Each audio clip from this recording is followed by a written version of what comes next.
Bonsoir à tous et bienvenue à 52 sur la RTB. Halte ce mois sur la question du logement avec en avant le lotissement. La question divise est en passe de devenir un casse-tête pour les gouvernants. Depuis 2014, le lotissement est suspendu au Burkina pour gérer les passifs. Mais quelle est la réalité du terrain à Sarfalao, à Bobo-Dioulasso, à Nyamtenga, à Ouagadougou ou encore à Kouba, dans la commune rurale de Koubri. Ils sont des dizaines de milliers à occuper les non-lotis dans l'espoir d'obtenir un lopin de terre pour un toit.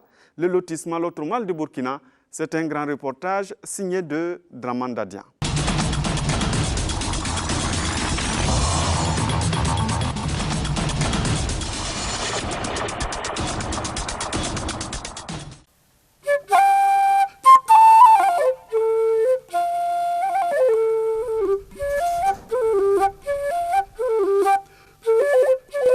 Nyamtenga, secteur 46, arrondissement 11, Ouagadougou. C'est là que Francis Kazouré a déposé ses valises en 1998. Une zone lotie en 2010, mais elle n'est pas attributaire. Et depuis lors, Francis Kazouré est sur ses nerfs.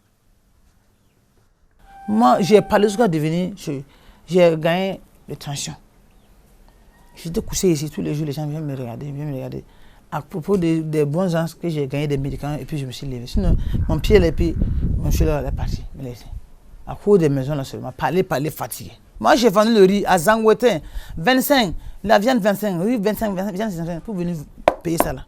Moi, en tout cas, ma maison là, la patrouille, mon nouveau, moi, je ne serais pas debout que quelqu'un vienne construire. Et pourtant, ce qu'elle considère encore comme son lopin de terre a été attribué à une tierce personne, une dame, dit-elle. S'ensuit alors un bras de fer qui va tourner à l'affrontement. Elle est venue pour enlever les tôles de la maison de mes enfants, qui va construire. Après, si son petit mari va venir s'asseoir ici. Après, si nous gagnons une autre cour pour partir, il lui est venu construire maintenant. Moi, je dis à la dame, il faut aller dire au maire qui t'a donné là. Il n'a qu'à donner la place, tu vas construire là-bas. S'il n'a pas une place là, il va savoir où il va te mettre là-bas. Mais moi, chez moi ici, là, personne ne construit. En ce moment, la maman de mon mari était malade. Donc, c'est 2 jours seulement que la vieille est morte. On est parti l'enterrer la vieille. Le jour qu'on est parti enterrer la vieille, là, les enfants m'appelaient que la dame est venue avec les maçons pour dégager la maison, pour plus construire. J'ai dit ça. Donc, quand ils ont enterré la vieille, fini seulement. À 15h, moi, j'ai plus car je suis venu. Dans le mail, les maçons sont venus, je dis, c'est pas ici. Quand je veux aller, la femme m'a dit, idiote, quitte là-bas, c'est la mère qui m'a donné, j'ai dit, attends-moi. J'ai pris un bon fouet, j'ai frappé bien. Ça a devenu, la gendarmerie, on n'est pas parti parler là-bas. On est parti parler à la gendarmerie. Et ils ont dit qu'ils ne pouvaient pas monter à la justice. On est parti à la justice. C'est le même jour qu'on est parti aux justice là. Celui qui a pris le papier là, il a dit, quel lengani, qu'est-ce que c'est quoi? Moi, je dis, c'est à cause des maisons là seulement, nous aussi là. Ils ont dit d'aller regarder les papiers là à la mairie.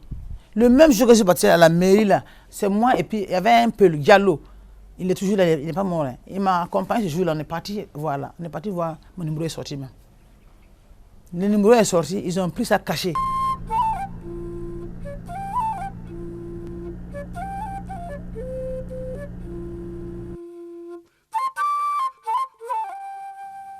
Sarfalao, ancêtre des non-lotis de Bobo-Dioulasso.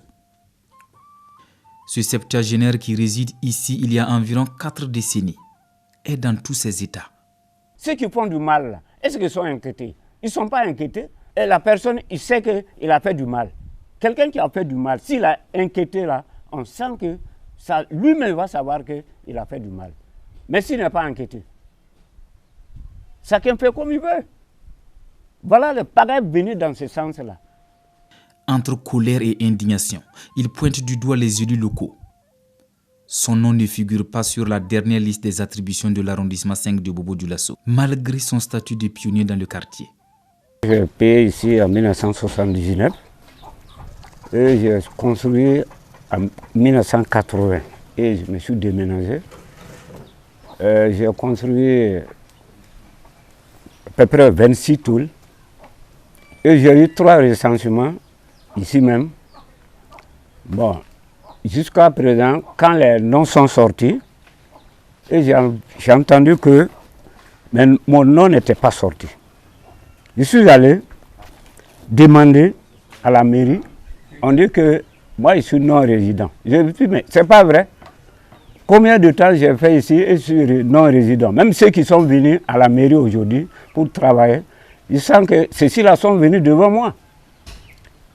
Mais en 1979, et vous voyez tous ces arbres-là, c'est moi qui ai tout planté, les mangues, comment dirais-je, tous ces arbres-là que vous voyez ici.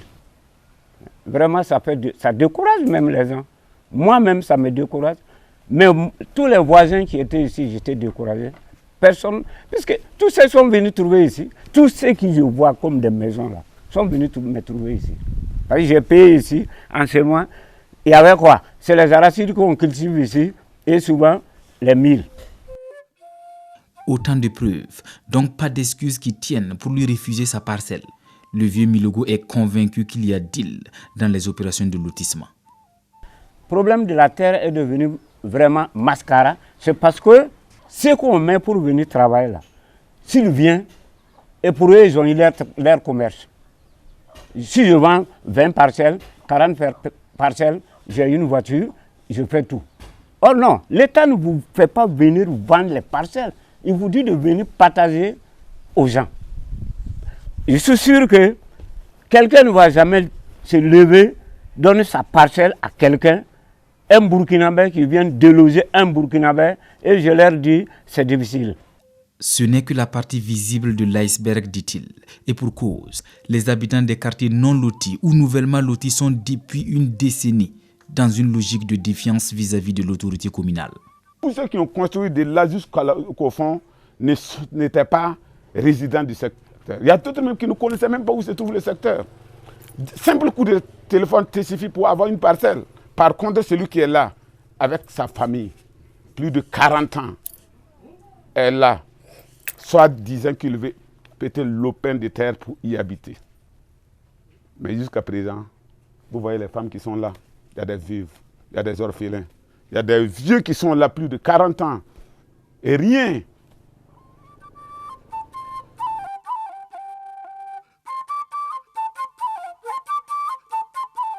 Face à cette situation inquiétante, le gouvernement de la transition mis sur pied après l'insurrection populaire des 30 et 31 octobre 2014 suspend les opérations de lotissement en attendant d'y voir clair.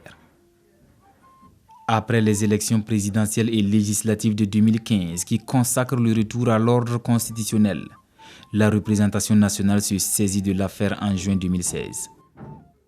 3 mois après, les conclusions de l'enquête sont accablantes. Plus de 105 000 parcelles illégalement acquises. C'est vrai, nous avons été choqués par la nature des pratiques qui existaient alors, puisque vous vous rappelez, notre enquête portait sur la période de 1995 à 2015. Donc nous avons noté, nous avons constaté, en tout cas, des occupations anarchiques, illégales et des violations flagrantes, en tout cas, de la législation en la matière. On ne peut que présumer qu'il y avait de la corruption, en tout cas des mauvaises pratiques. Nous avons vu aussi des cas où des personnes se sont accaparées d'un certain nombre assez important, qui se retrouvent avec plus de 100 parcelles. Or, la loi ne permet qu'une parcelle par localité et par lotissement. Vous voyez que c'est assez aberrant. L'Assemblée nationale tire la sonnette d'alarme. Mais pour un business juteux, les partisans de la spéculation foncière n'entendent pas lâcher prise. Dès notre prise de service au niveau du conseil de l'arrondissement, il y a un monsieur même qui est venu voir le maire, lui dire, monsieur le maire, je veux 100. Le maire lui a demandé 100 quoi? Il dit 100 parcelles. C'est là le maire a demandé, je vais trouver ça où? Je vais vous trouver 100 parcelles. Je trouve ça où? Ah, donc il faut savoir que les choses ont changé.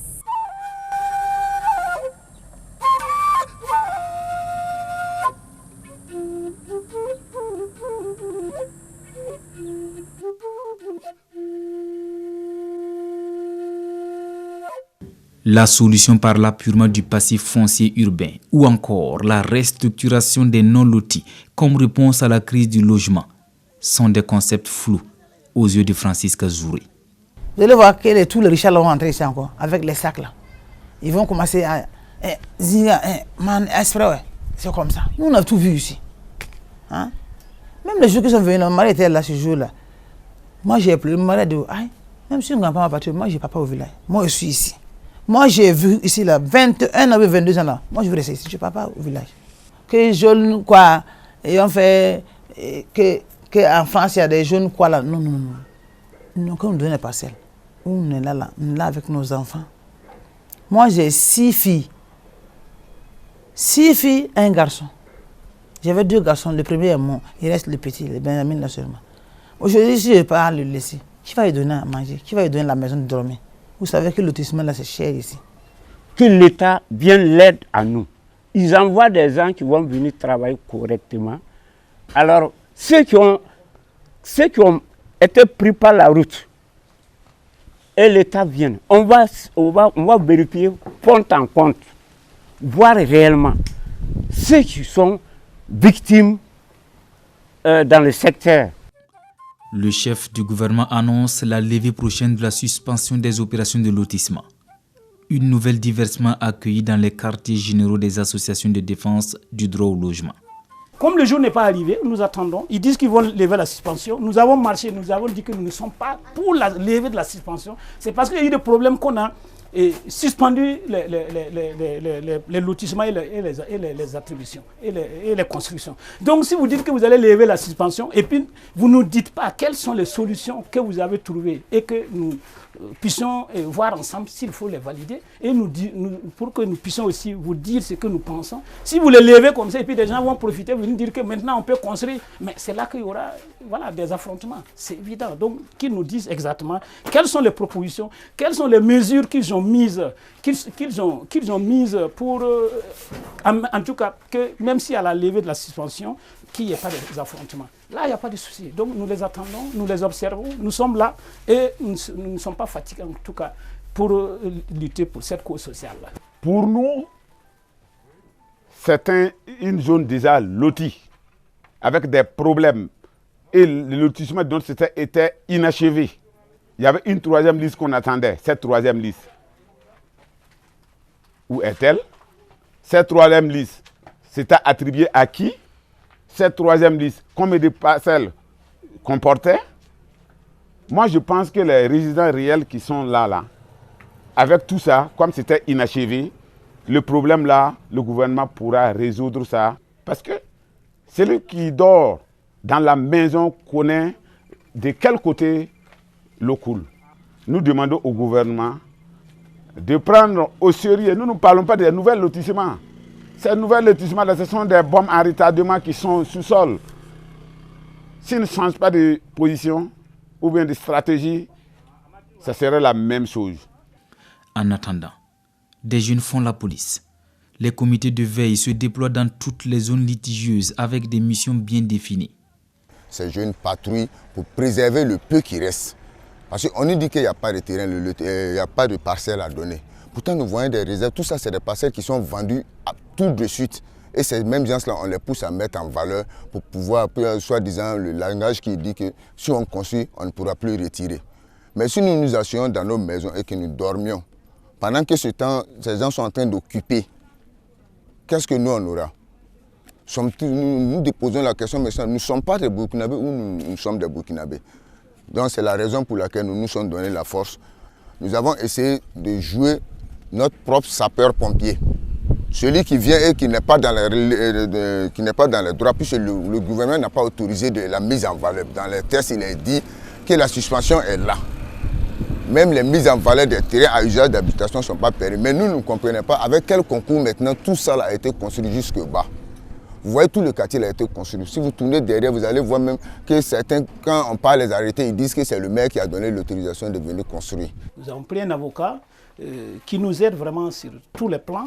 Et puis pour que, voilà, des choses que nous ignorons, qu'on ne nous gagne pas sur ces terrains-là. Maintenant, si l'avocat, dans ses démarches, lui, il n'arrive pas, nous prenons le relais.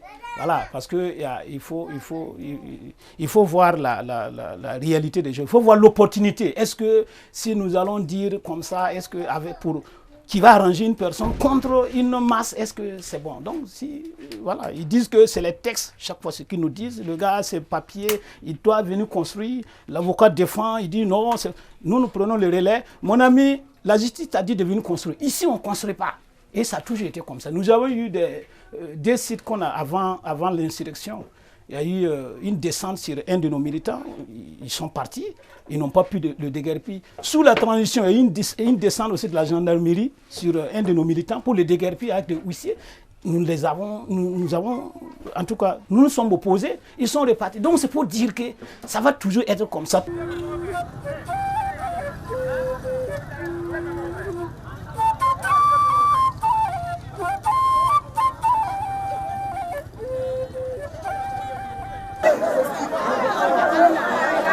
Ici, la foule s'acharne sur un homme qui tente de déguerpir la vieille cita. Jusqu'à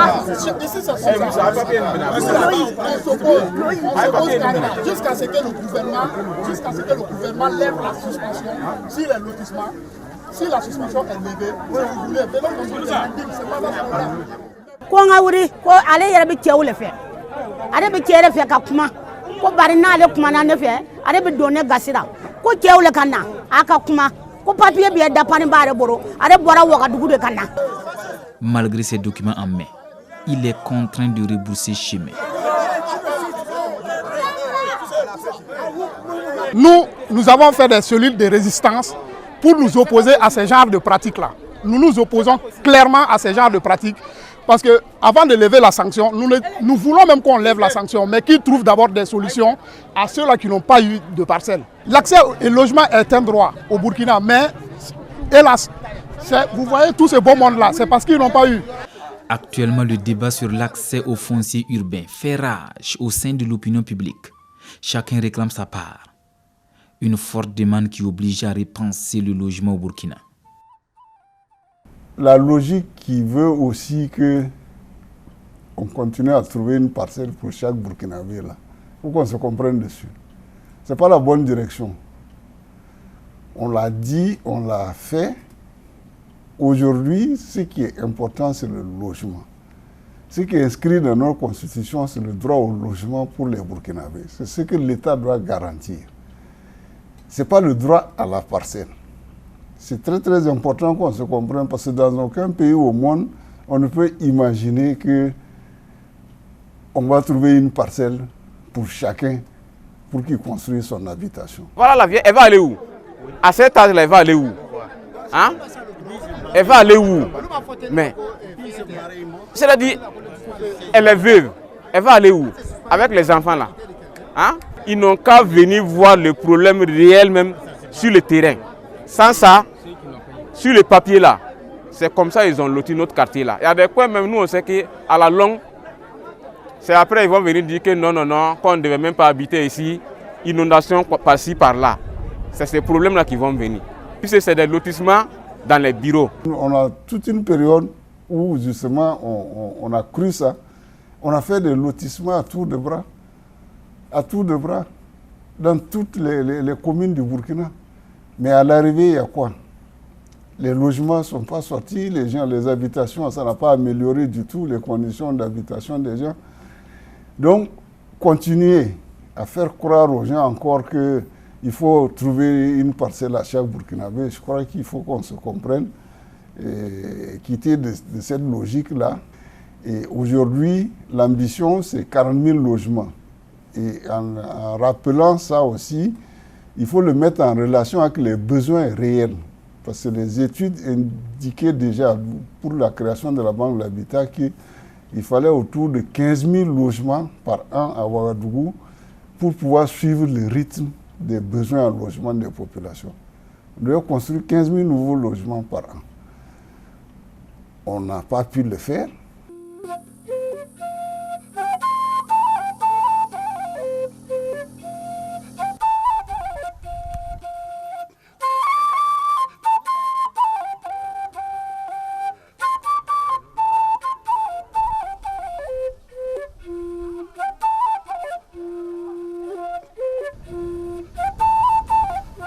Certains promoteurs immobiliers sont mis à contribution pour satisfaire la demande en logement. Mais là également, il y a problème. La terre devient de plus en plus chère au Burkina Faso. C'est au Burkina Faso qu'il n'y a pas de conditions particulières d'obtention de terre par les étrangers et le Burkinabé. Vous êtes soumis aux mêmes conditions. Actuellement, qu'est-ce que le promoteur fait? Nous négocions directement avec le promoteur terrien. Ce que je pense faire, actuellement nous faisons le problème de partenariat. C'est-à-dire, je pars vers les propriétaires terriens, je dis voilà, je viens vous voir, j'aménage les terrains et on se partage. Non seulement c'est une bonne chose pour le quartier ou pour le village, mais c'est en même temps une bonne chose pour le promoteur immobilier. Cette entente directe entre promoteurs immobiliers et propriétaires terriens n'est pas du goût de certaines organisations de défense du droit au logement.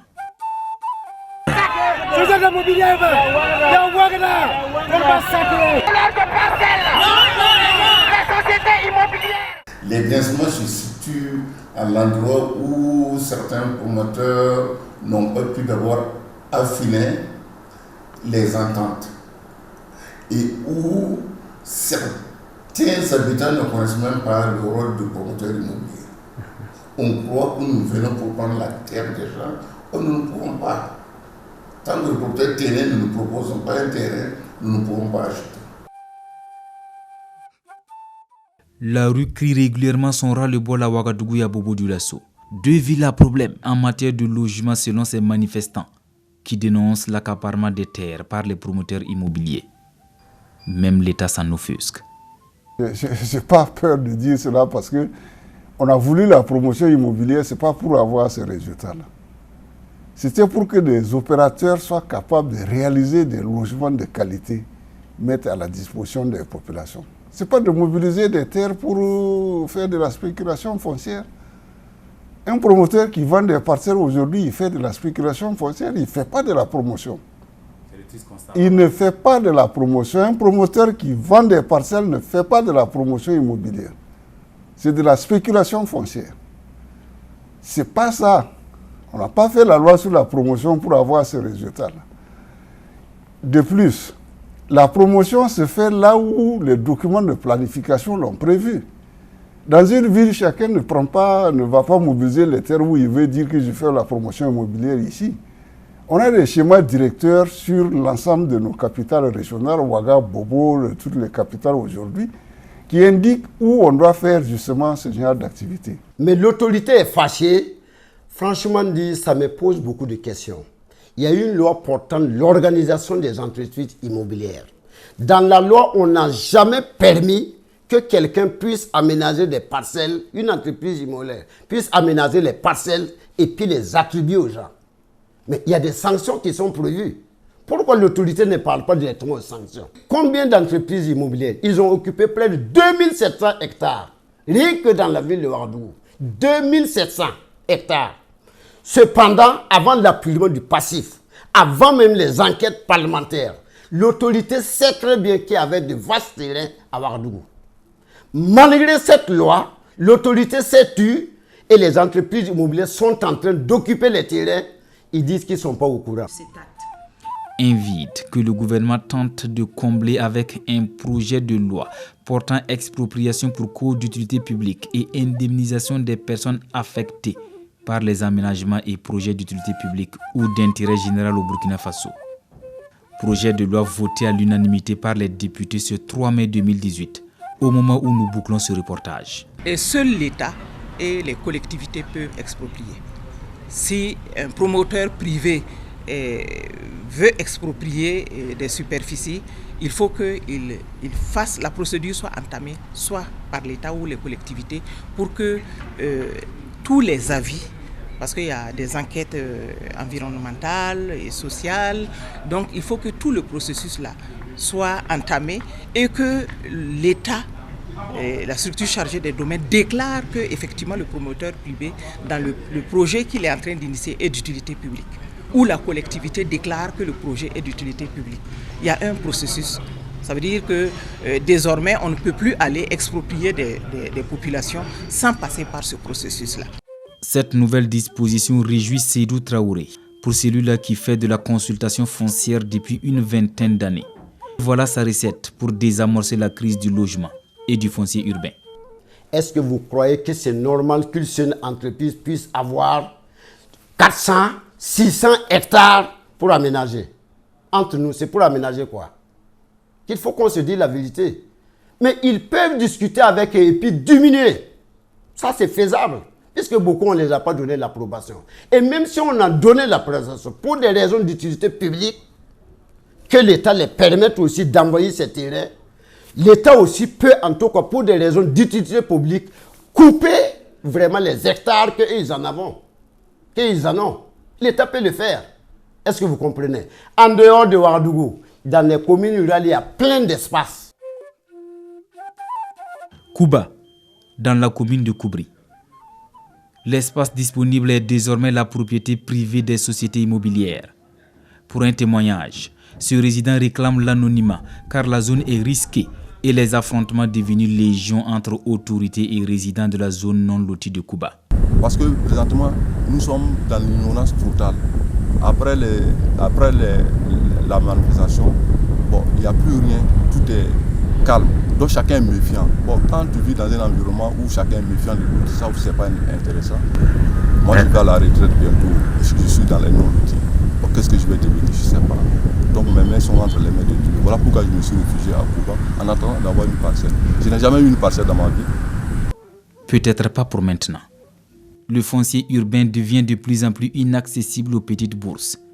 Et quand les promoteurs immobiliers s'y mêlent, c'est presque le désespoir.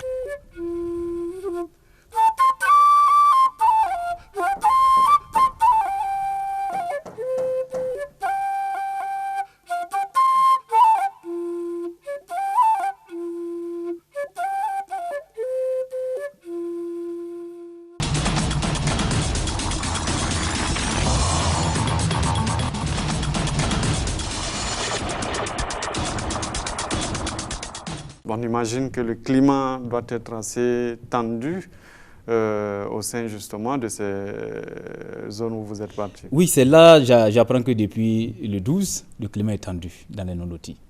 Plus précisément, les zones loties où ceux qui ont été attributaires n'ont pas accès. Vous l'avez vu dans le reportage. Justement.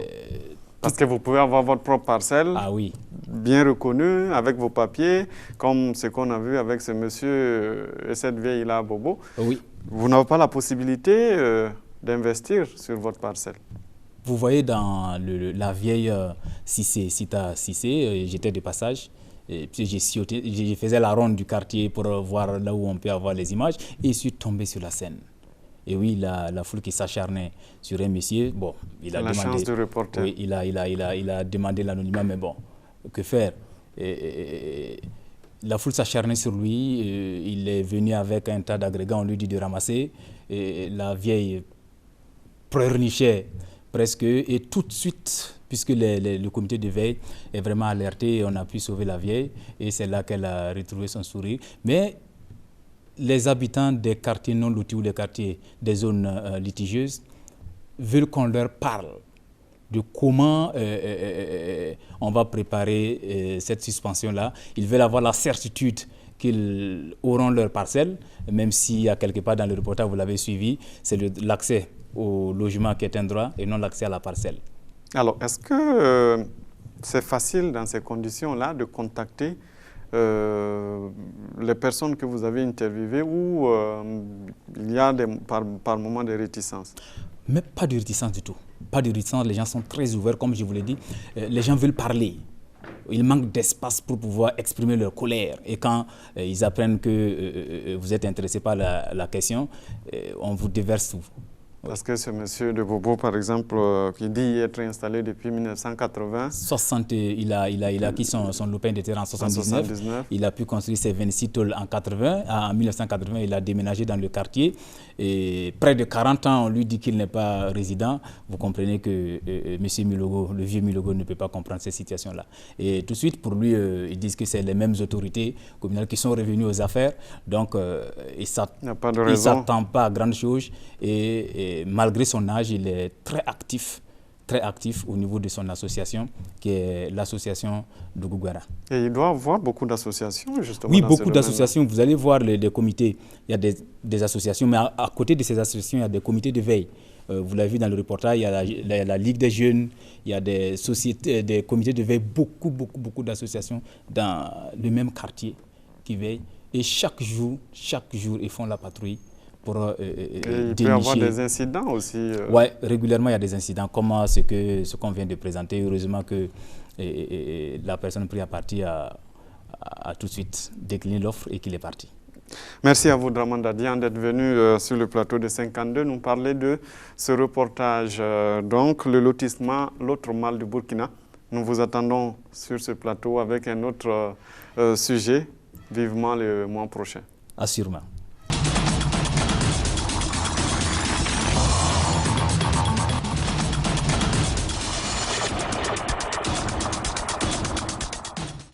Place à l'entretien à présent et nous sommes ce soir dans le cadre donc de ce reportage avec M. Marc Ouedraogo. Il est le DG de l'urbanisme. Il est là au nom du ministère de l'Habitat et de l'Urbanisme. Avec nous aussi M. Seydou Traoré. Il est le président du mouvement de solidarité pour le droit au logement. Bonsoir messieurs. Bonsoir. Et merci d'avoir donc accepté notre invitation pour parler de cette question du logement. M. Traoré, on commence par vous. Vous avez regardé ce reportage-là. Oui. Les situations que vous voyez, c'est pratiquement ce que vous vivez certainement tous les jours. Oui. Effectivement, c'est des situations que nous vivons tous les jours.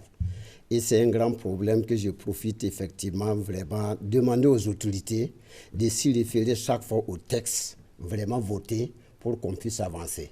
Parce que vous avez constaté à Bobo comme à Ouagadougou que tout le monde se plaint parce que quelqu'un qui est dans une zone, dans une place, il y a près de 10-15 ans, on est venu faire le recensement sans le prendre.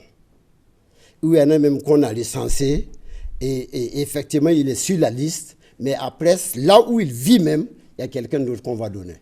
Ça, c'est un grand problème que vous avez vu comment les gens se mobilisent. Et moi, j'ai chaque fois des problèmes avec des ordonnances de justice. À ce niveau, vraiment, j'interpelle le procureur de faire beaucoup attention parce que les référés de justice qu'on prenne tout de suite pour prendre des ordonnances pour dire de déguerpir les gars, vraiment, ça ne répond pas du tout aux conventions que le Burkina Faso a ratifiées. Comme il n'est pas là pour vous répondre, on va donner la parole à M. Marc Ouedraogo. Vous êtes au courant de ce qui se passe dans ces zones qu'on appelle Genama Londoti. Je vous remercie, M. Gongo. Bon, naturellement, je relève du ministère de l'Urbanisme et de l'Habitat. Et le département même qui est au cœur des actions d'aménagement urbain. Et quand on parle de zones non loties, naturellement le premier acteur concerné, c'est notre département. Et ce qui a été décrit, c'est des problèmes réels et vécus par les populations sur le terrain.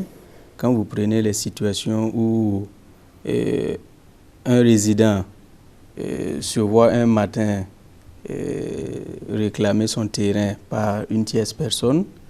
Et ça, c'est des situations, nous avons fait le tour de plusieurs quartiers et non lotis et le même problème ressort. Du reste, si on en est arrivé aujourd'hui à mettre en place une commission interministérielle pour traiter de la question du foncier urbain, c'est naturellement parce que ces cas sont lésions. Et on en a constaté un peu partout dans l'ancien ex-Boulmurou, à Bordeaux, il y en a, à Sandogo, il y en a.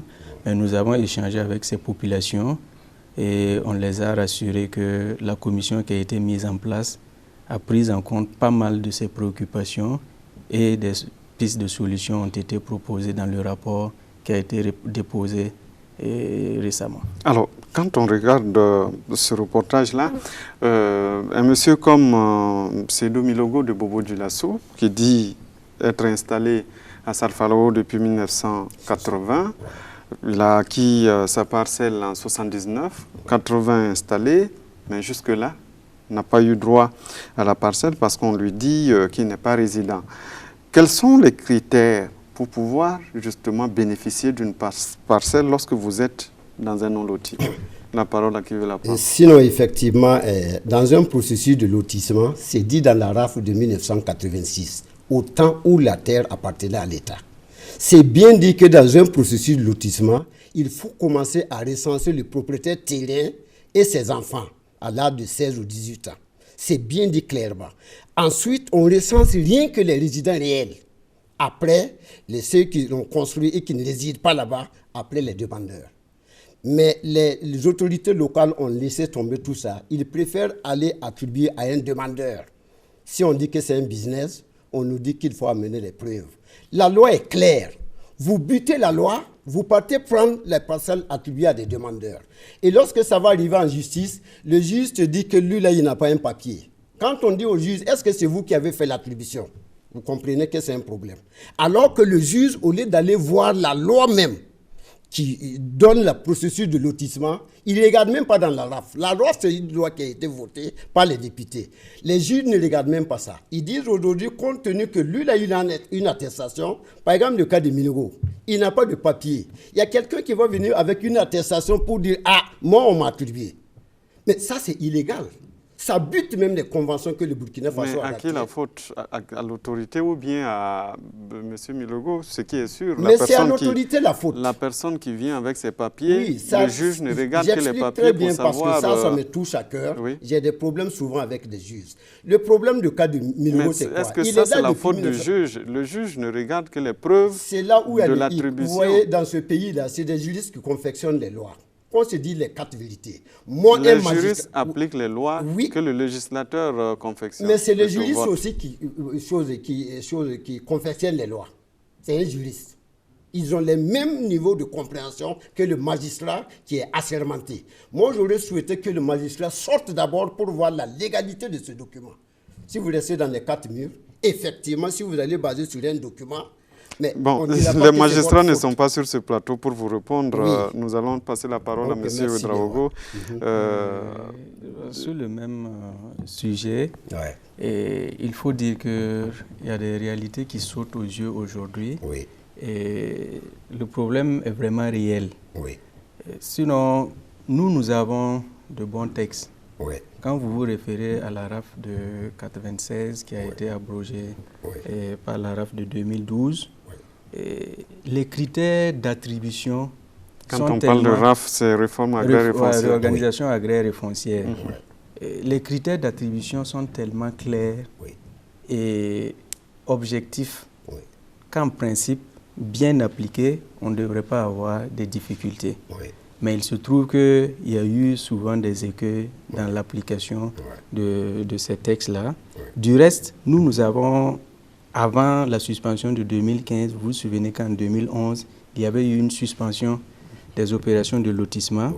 Et à cette occasion, nous avons participé personnellement aux travaux d'une commission où il est ressorti comme constat que c'est justement le fait que les recensements sont mal conduits au départ, qu'on a des difficultés à l'arrivée, c'est-à-dire à la phase attribution.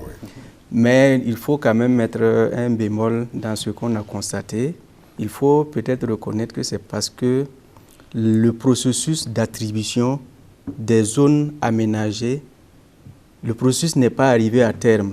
C'est en cela que le problème fondamental se pose. Sinon, nous avons pu constater que le problème principal des populations aujourd'hui, ce n'est pas le bicoque qu'ils ont posé là, mais c'est accéder à la parcelle. Donc, si la procédure, le processus d'attribution des zones déjà aménagées était arrivé à leur terme et que chacun avait eu droit à sa parcelle, on n'aurait pas assisté peut-être à ces difficultés. Le problème aujourd'hui, c'est que tout le monde est convaincu que c'est parce qu'il y a eu corruption ou en tout cas malversation à un moment donné qu'eux n'ont pas eu ces parcelles-là.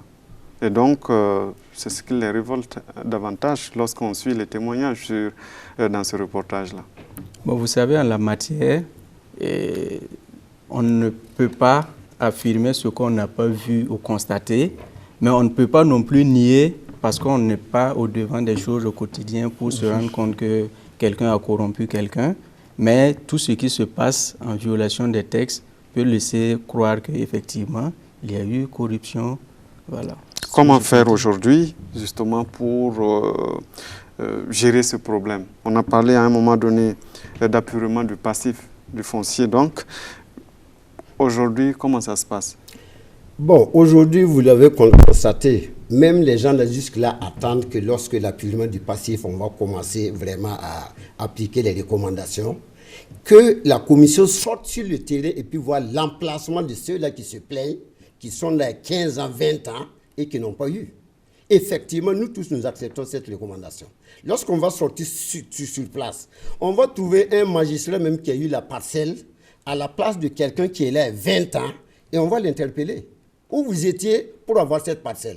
C'est aussi simple. La loi de 1996-86 dit qu'il doit avoir sa parcelle. C'est la loi qui le dit, c'est pas moi. Même si eux, ils ne veulent pas revenir sur ces lois et qui disent que quelqu'un a un document, moi j'accepte. Mais qu'on s'assoit, on le sort ensemble sur le terrain avec lui, qui est resté dans son bureau et qu'on est venu lui donner la parcelle. Parce que la majeure partie des gens ne donnent pas dans les magistrats qui ont eu des parcelles. Si, il y en a plein, des magistrats, des gendarmes, des policiers. Moi, oui, je le dis parce que j'ai été membre d'une commission d'attribution de parcelles à Bordeaux.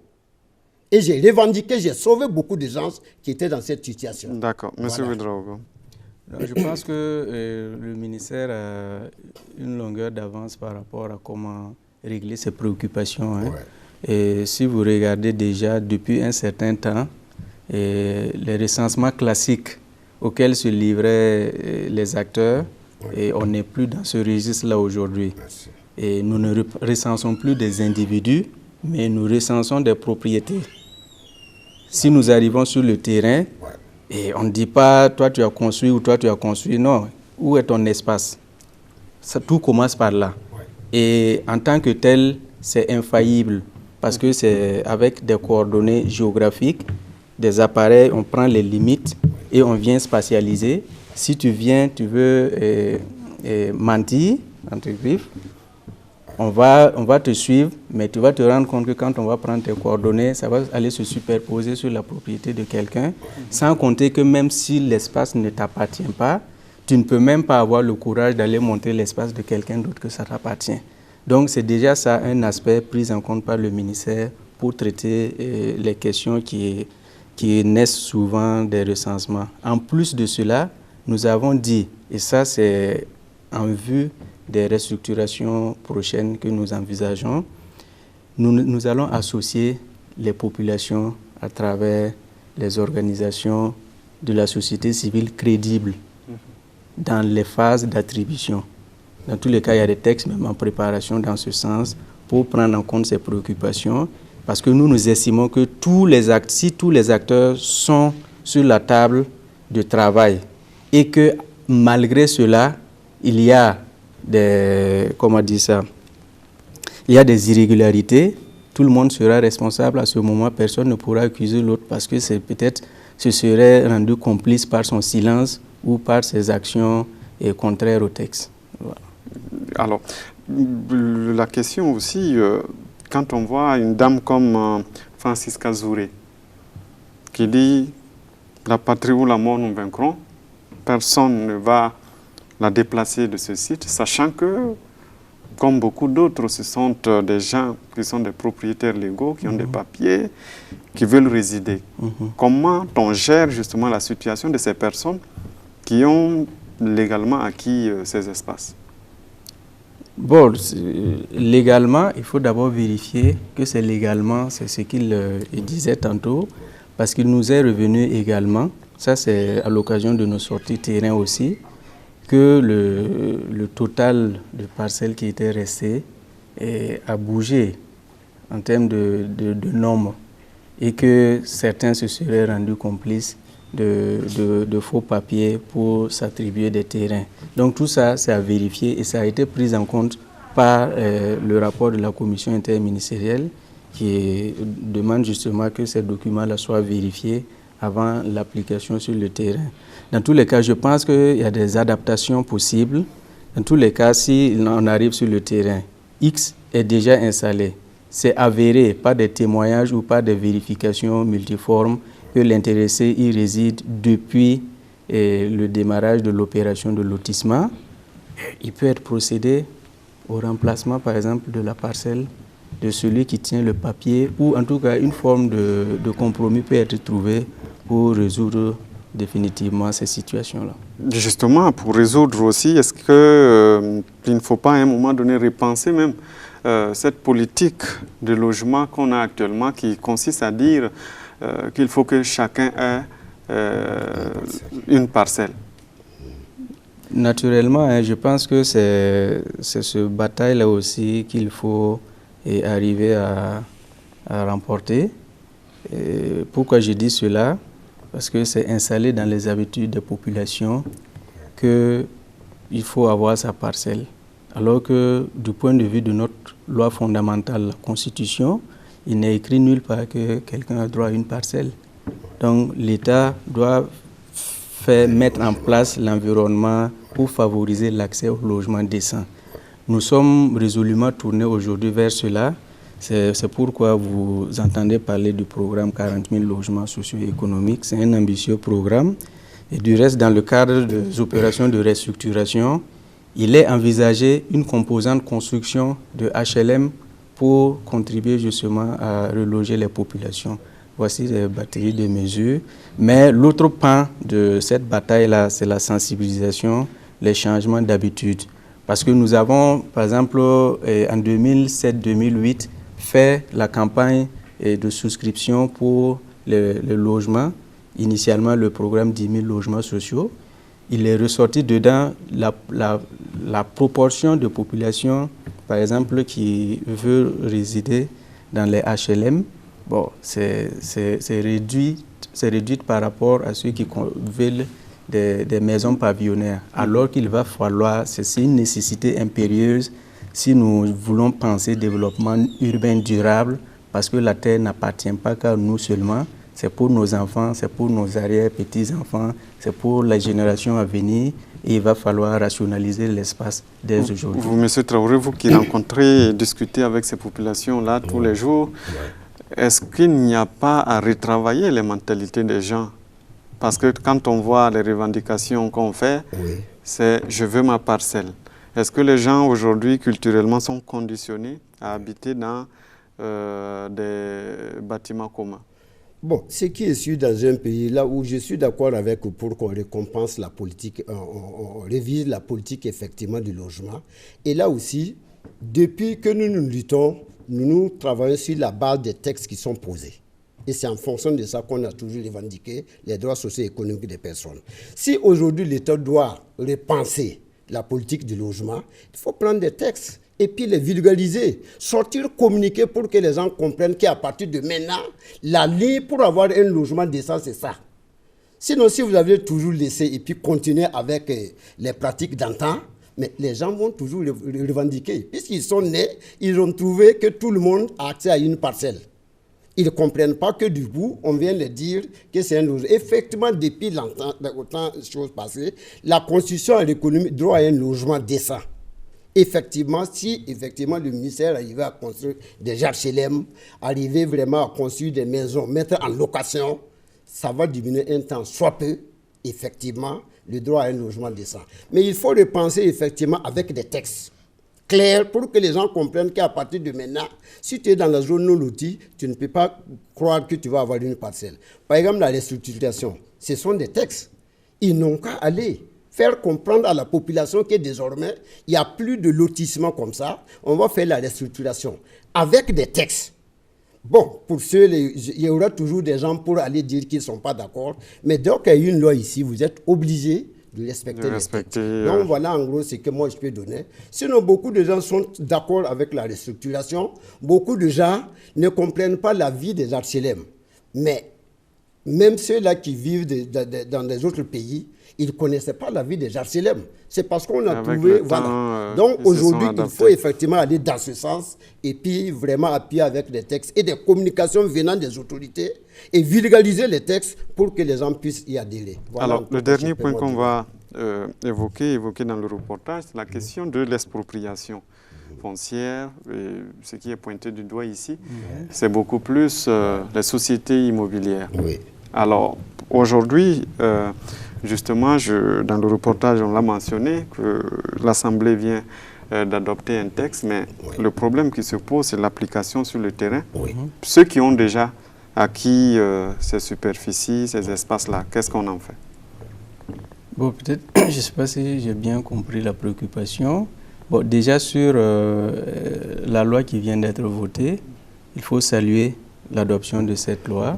Pourquoi? Parce que depuis l'adoption de la RAF, la loi portant réorganisation agraire et foncière révisée, il s'est installé une certaine difficulté dans la mobilisation du foncier, notamment par la puissance publique, parce que les populations s'estimant propriétaires de ces espaces-là ont une certaine réticence. Du reste, c'est une procédure qui existait depuis. Maintenant, ça a été davantage codifié et précisé. Sinon, quand vous regardez le projet ZACA, on a dû recourir à la procédure d'expropriation pour cause d'utilité publique. C'est une très bonne chose. Ça va faciliter la mobilisation du foncier pour les aménagements urbains et pour les investissements de développement. Et les questions des sociétés immobilières. La loi là est bienvenue parce que nous sommes allés devant les députés, les commissions, pour pouvoir défendre cette loi. Et on a incité aux députés même de la voter. Pour nous, cette loi même, elle devait être votée avant même la loi portant l'organisation des entreprises immobilières. Parlant des entreprises immobilières, moi, chaque fois, ce n'est pas parce que je critique l'autorité, parce que les gars ont passé tout le temps à acheter des terres et confectionner des parcelles pour donner à des gens. Dans la loi portant l'organisation des entreprises qui sont dans les non-lotis, qu'il n'y a pas d'espace pour leur attribuer, peut-être c'est ça aussi qui crée les frustrations. Aller acheter là, moi je n'en veux pas les entreprises immobilières, puisque c'est l'État même qui a reconnu qu'elle n'a pas les moyens pour les construire ces logements. Maintenant, ils ont fait une loi portant l'organisation des entreprises immobilières, où l'État n'a pas de terre pour les donner. Et l'État les dit de réaliser des logements sociaux. Ils doivent aller acheter ces terrains. C'est à l'État qui devait les encadrer pour les achats. L'État ne l'a pas fait. Mais nous autres, c'est parce que nous suivons, nous acculons ces entreprises immobilières que nous savons aujourd'hui qu'il y a près de 2000 hectares occupés par ces entreprises. Et ils nous connaissent tous. Il n'y a pas une entreprise immobilière qui est sur ça. Parce qu'il y en a beaucoup qu'on a approchés et qu'on a revendiqué le dédommagement des populations et qu'on a eu en toute fierté, et on continue encore de les appuyer. Donc moi, je demande l'État d'ouvrir l'œil pour les portions de terre qui sont à l'heure actuelle. Si réellement c'est pour construire des logements sociaux, que l'autorité soit stoïque en fonction des textes. Vous ne devez pas faire des parcelles pour vendre, mais c'est pour construire des logements économiques, sociaux. Donc moi, je crois que c'est à l'État de les poursuivre à ce niveau. Les hectares qu'ils ont achetés sont là. Nous, on poursuit d'autres entreprises pour avoir le dédommagement des paysans. Jusque-là, j'ai près de 4 entreprises immobilières que je poursuis pour ça. Je ne citerai pas des noms. Je demande à l'autorité de veiller vraiment à voir la dimension de ces terres que ces entreprises immobilières ont occupées pour les dire de travailler en fonction des textes.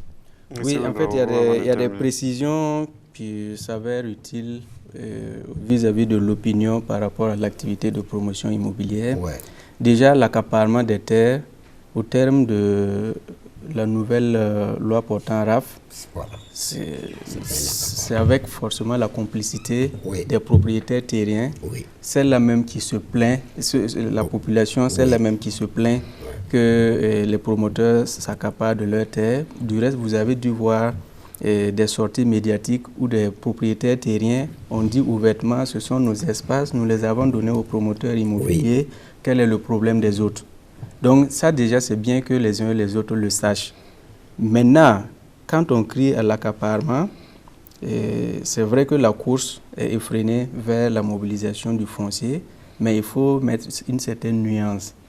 Vous voyez déjà un promoteur qui mobilise du foncier et qui n'a pas encore les accords administratifs, les autorisations administratives pour entreprendre son opération, il n'est pas plus avancé qu'un propriétaire terrien, que le propriétaire terrien initial. Dans tous les cas, il peut être soumis à la même procédure d'expropriation par la puissance publique si les aménagements s'avéraient nécessaires sur son espace. Ça, c'est important à signaler. Maintenant, même ceux qui ont mobilisé les terres, vous allez venir au ministère, c'est vrai qu'ils mobilisent un peu partout, mais ce n'est pas tous ces espaces-là qui font l'objet d'approbation, d'autorisation de lotir. Donc, on n'est pas encore à cette étape où ils ont l'autorisation pour aménager, où on dit que c'est compromis déjà. C'est ça qui nécessite d'être partagé. Mais nous reconnaissons que la manière dont ça se mène aujourd'hui, il va falloir trouver un mécanisme pour freiner cette ardeur-là. Ouais. Voilà la raison pour laquelle il y a des textes qui vont être soumis bientôt à l'autorité pour adoption. Et ça vise justement à mieux encadrer la procédure de mobilisation du foncier par les promoteurs immobiliers. Merci. Notamment, il sera requis l'autorisation préalable de M. le ministre de l'Urbanisme avant de pouvoir aller mobiliser le foncier. Merci à vous, M. Marc Ouedraogo. Vous êtes directeur général de l'urbanisme. Vous êtes sur ce plateau au nom du ministère de l'Habitat et de l'Urbanisme. Merci à vous aussi, M. Sédou Traoré, président du mouvement de solidarité pour le droit au logement. Merci d'être venu sur le plateau de 52 sur la RTB. Bonne suite de programme à vous qui nous avez suivis et à bientôt le mois prochain pour un autre numéro. Merci bien.